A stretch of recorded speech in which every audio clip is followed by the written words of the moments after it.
Let's get to our panel this Monday. Peter McGauran, former Minister in the Howard Government, now Senior Advisor at Bondi Partners, and Simon Banks, former Labor Advisor, now Managing Director at Hawker Britain. Gentlemen, great to see you both. I want to play you this exchange I had with Jim Chalmers just this morning about the Prime Minister being booed last night at the tennis. But there was a decent boo for the PM.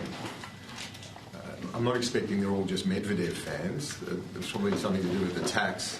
Are you worried about that reaction? Oh, I didn't see it. I was travelling here. I got the late flight from Brizzy to here so that I could spend time with you this morning, Kieran. I think it's a well-worn Australian tradition at sporting events for that to happen, and I don't think we should read too much into it. Peter McGauran, what do you think? How has this tax changed, this backflip gone down? It didn't seem like the Melbourne Park fans were too pleased.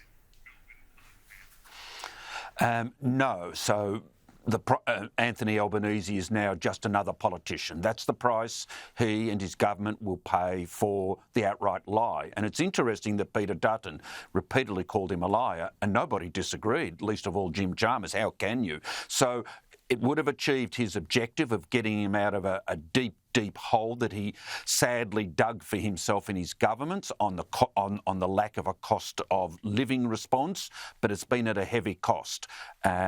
Look, it's not fatal, obviously, because he's not ripping money out of people's pockets. That is fatal for a politician.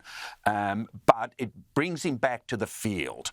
So we'll soon know whether or not through the polls, how big, whether or not it's proved to be as damaging as some are claiming or not. But regardless, the perception of him changes from this point on. Do you accept that, Simon? That's where the PM is now, off the back of this change of heart on tax?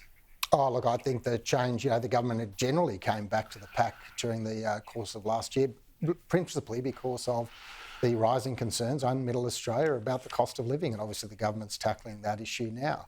But I mean, if you want to talk about booing, I mean, I remember when Scott Morrison in 2019, got booed at the footy, went on to win an election.